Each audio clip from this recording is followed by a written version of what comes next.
Hi, this is Dave. I'm going to share with you one of the 30 most important things that I have learned over my 30 plus years of experience working with B2B sales organizations.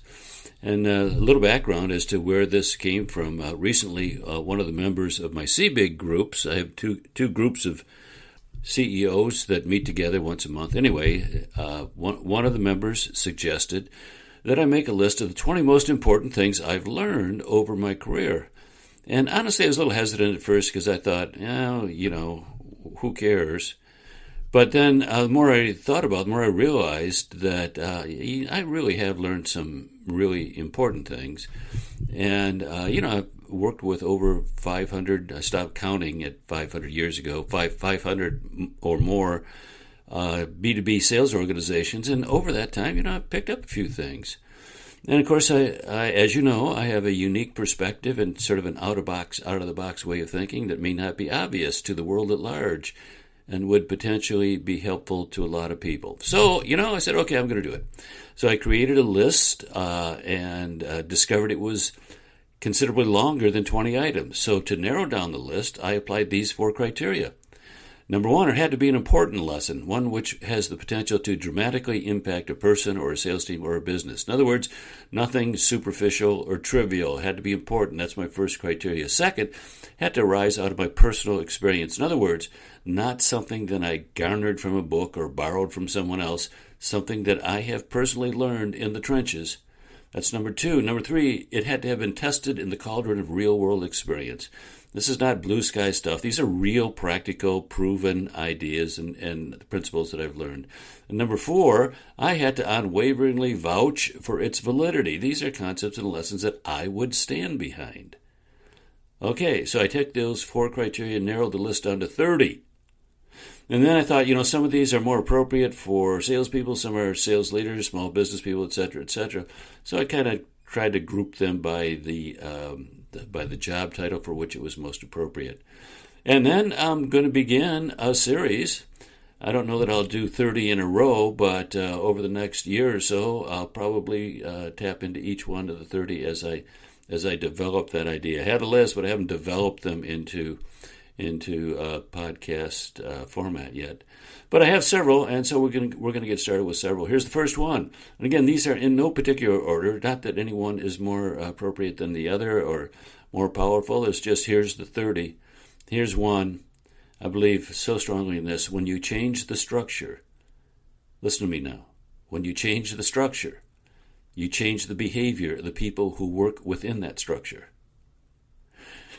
And honestly, much of my work in helping sales forces sell better, I can come into a company, change the structure, not even meet the salespeople, and see dramatic changes in their sales productivity because of because of this powerful message. When you change the structure, you change the behavior of the people who work within that structure. Okay, so let's dig into this.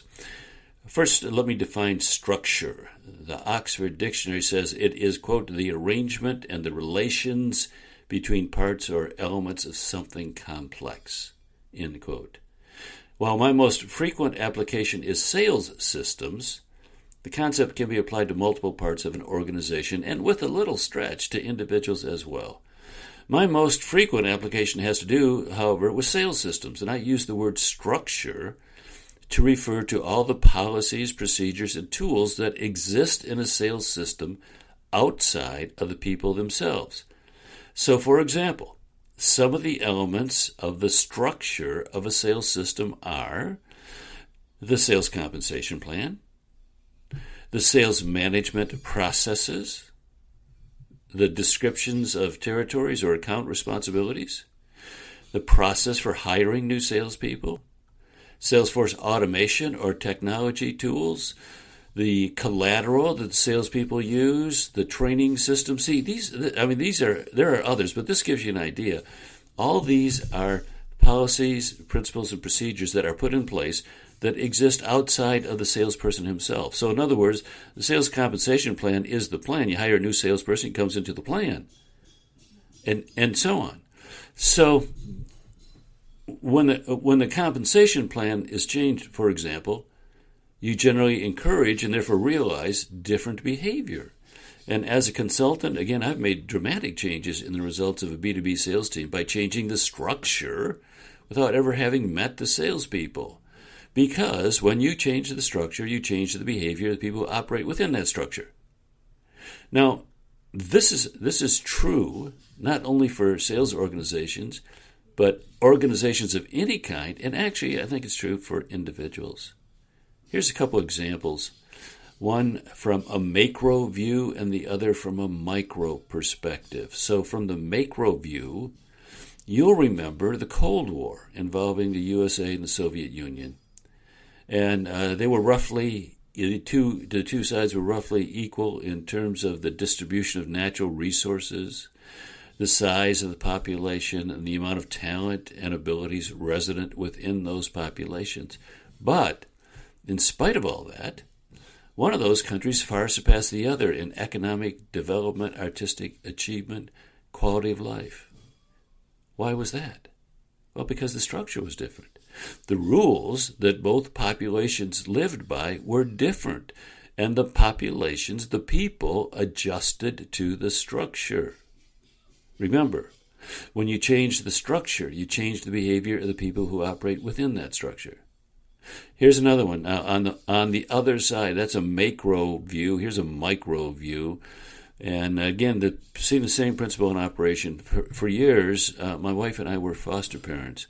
And we had a hand in the care of 19 foster children of various races and sexes and physical and emotional disabilities. When a child came into our home, they were often upset and acting out due to the chaotic environment from which they had been removed. And I would watch as my wife would lay down the rules on that child's first day with us. Here's the bedroom, she would say. You will sleep in the bed. Not in the closet, not on the floor, but in the bed. Here's the bathroom. This is your toothbrush, and here's the soap and toothbrush. You will wash your face and hands and brush your teeth in the morning before you greet the rest of the family. Come along. Here's the dining room table. This is where you will sit. You'll sit here. You'll eat with the rest of the family. You will use silverware and plates, not your hands. This is how we eat. Wham! The structure came down on these kids, and it was a radically different structure from that from which they were accustomed. They would typically test it for a bit, but within a few days they had adjusted to the structure. They sensed that it was good for them, and they began to calm down and gain emotional control. When you change the structure, you change the behavior of the people who operate within that structure. Now, one of the tangential observations I have about structure is this. In most organizations, the structural components came into existence sometime in the past, typically in response to a crisis, and then became codified into the organization's structure. When asked to explain why something is the way it is, the most common response is, well, that's the way we've always done it.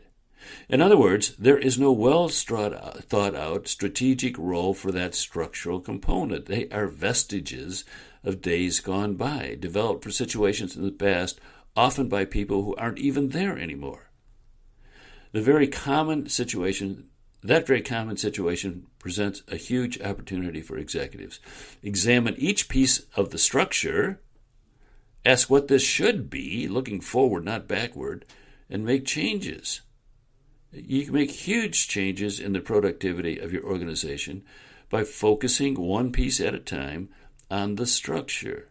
So you begin by creating a list of the structural elements. What are the policies, processes, and tools that we use every day?